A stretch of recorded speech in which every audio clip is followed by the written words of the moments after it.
Hey guys, it's Dirtbag Gaming, and welcome back to my channel. Now, only this time I've got a different video for every one of yous. It is not a gaming video for any of my gameplay. This is simply setting up OBS, which officially stands for Open Broadcaster Software. The official software, or one of the kind of software that you're going to be using to stream to Twitch. This is the official method to do it, without using the Twitch app from Xbox One.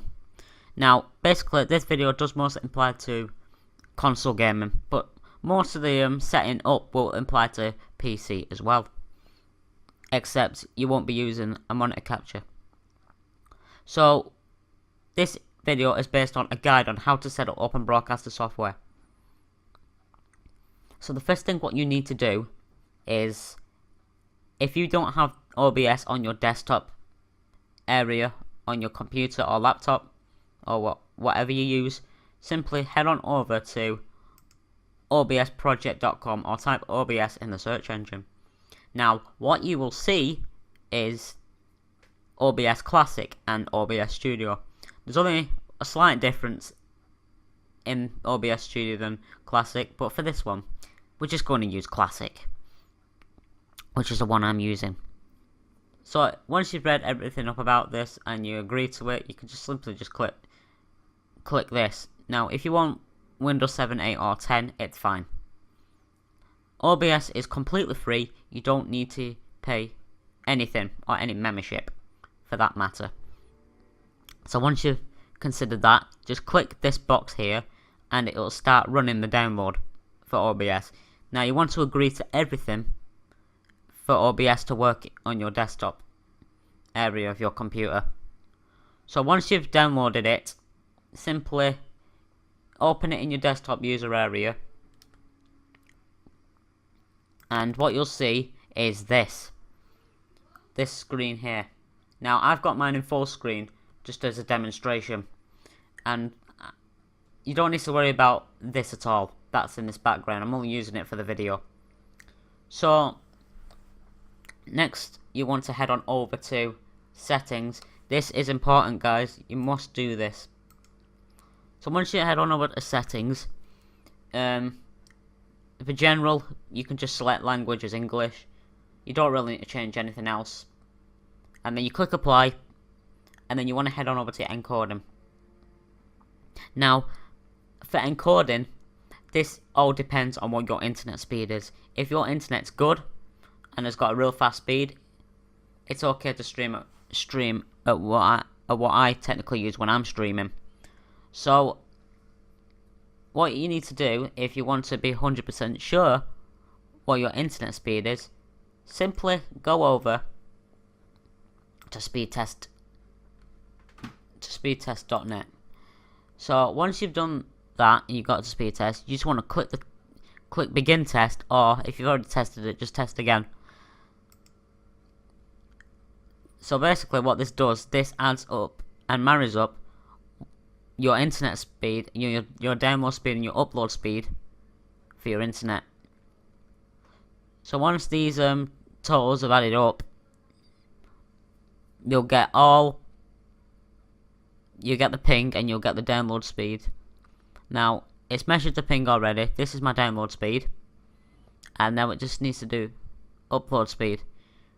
Now I use fiber optic broadband, as it's a lot powerful than normal broadband. With fiber, the benefit of that is anyone who's in the house using any devices that use the internet, you can use them anywhere in the house without slowing down the internet. With broadband, it's completely opposite way around. The more people who use the internet, the more chance your internet's going to be slow. So once you've done that, you want to head back over to settings and go back to encoding. Now, and set your encoder to times 264. That's the official. Then you need to select the CBR and the CBR padding. You don't really need to change the quality balance. I'd recommend just keeping it on 8. So once you've done that, you want to head on over to this box and type in what your kilobytes per second is. Now this all depends on what resolution you're going to use. I use 1280 times 720. Now, if you're going to be using this resolution, you can have it on 1800 or 2500. If you're not streaming at 1280 or if you're streaming lower, you might want to set it lower than 1800. And also, that can impact on your internet speed as well. So if you're streaming at 1920, then you can set the bitrate over to 2500 kilobytes per second, as your internet is probably a lot better than mine, or anything else for that matter. So once you've done that, you don't really need to change custom buffer size. You don't need to change this. I'd recommend keeping it the same just to avoid problems with your streaming through OBS. Your codec is obviously AAC. Don't set it to anything else, as MP3 is obviously mute for music, videos, etc. So keep it on AAC. Your bitrate is 128. Now, mine officially is. Not sure about you guys. So, if you're streaming at my level, you want to leave it on 128 for the very least. If you're streaming lower than that, set it to about 96. Anything higher than that, you can set it over 128. And you keep your channel and your format the same, unless you know what you're doing. So once you've done that, you click apply. Next, what you need to do is go to broadcast settings. Now, the mode I've selected is obviously live stream, as I'm live streaming through to Twitch. And obviously your streaming service, we're going to use Twitch as the example. You can use anything else, it doesn't entirely matter, but mostly this video focuses on using Twitch. Your FMS URL, that's your country and stuff. So if you live anywhere near an area for any internet purposes, mine's obviously London because I live in the northwest of England, and there's nothing else closer to that than in the well-known capital, London. So once you've done that, you want to select a stream key. Now, what you need to do is, I'm just going to click OK on that a minute. You're going to go over to Twitch and your stream key. Now, what you need to do is you click Show Key, and once you've clicked Understand, it will show you your key. Now, I can't really show anyone my stream key, but whatever your stream key is, it doesn't matter. So once you've got your stream key and clicked Understand, you want to select all of that, right click and copy. And once you've done that, you are going to paste it in this long juicy box here. And that's your stream key sorted, which will enable any video that's going through to Twitch or back out of Twitch,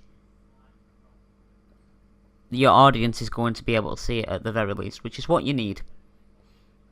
Anything else on here, I won't really change.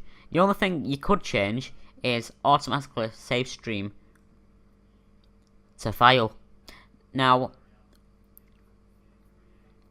once you've streamed or anything else for that matter, you simply once you simply stopped, it will just save it to wherever you're going to save it.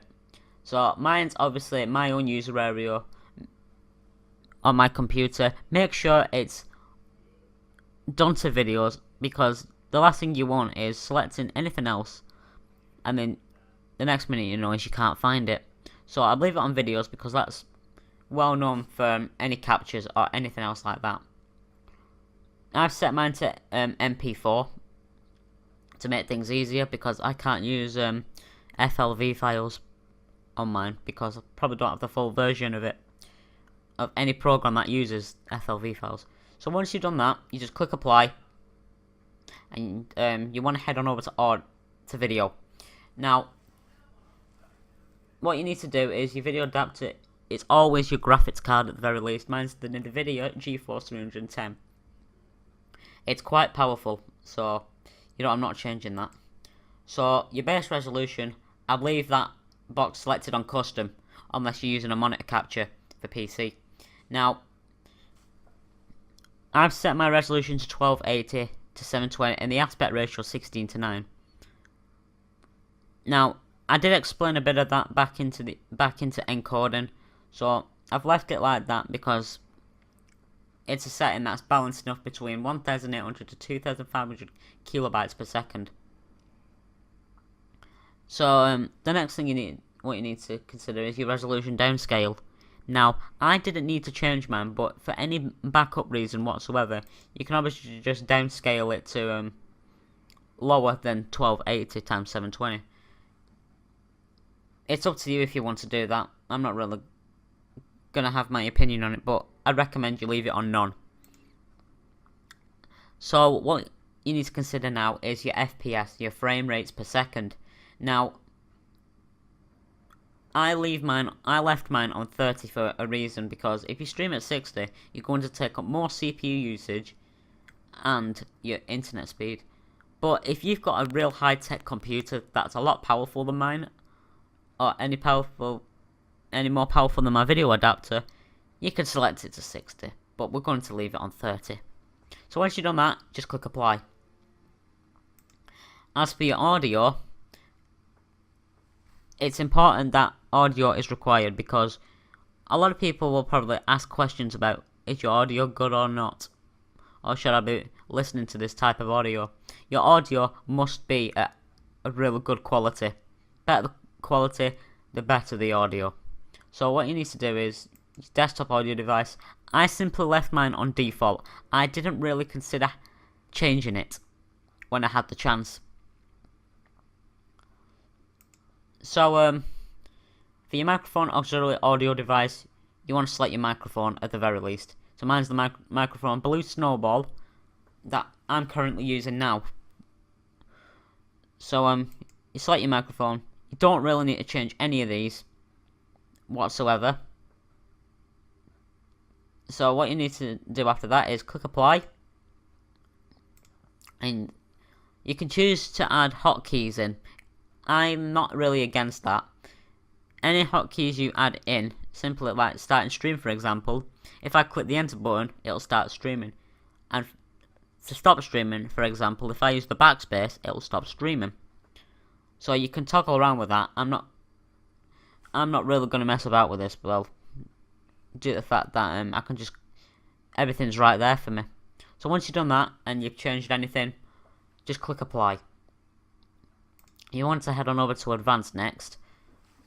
The only thing I'd recommend changing is your keyframe interval.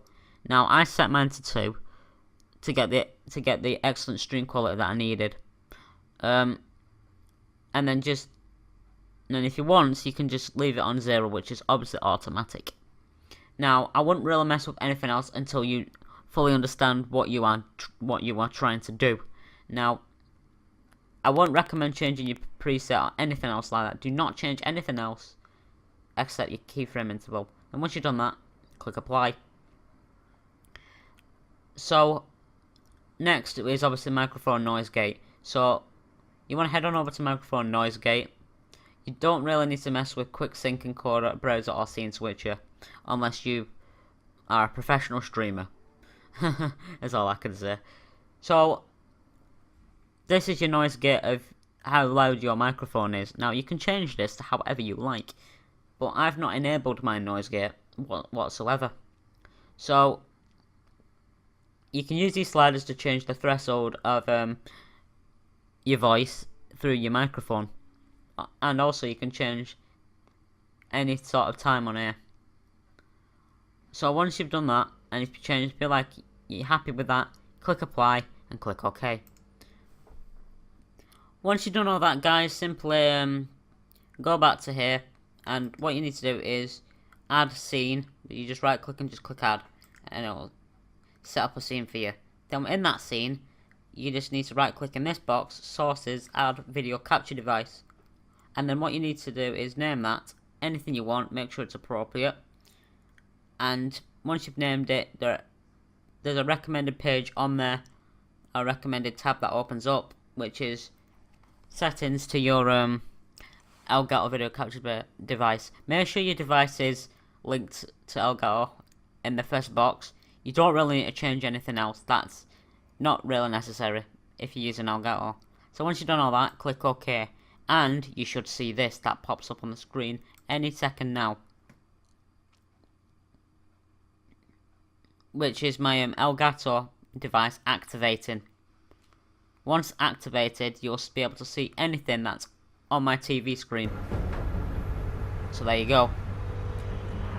So I hope this video has really helped you, because I might be able to help others, and you're probably much obliged to it. Hopefully.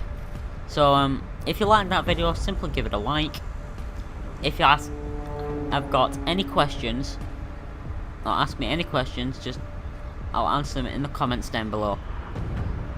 And don't forget to smash that subscribe button, because that's going to really help my channel. I'll much appreciate it. So guys, this is a useful guide to how to set up on broadcaster software to start your official streaming channel. So until next time guys, I'm Dirtbag Gaming, and a very goodbye and good night to you all. Take care, and I'll see you next time.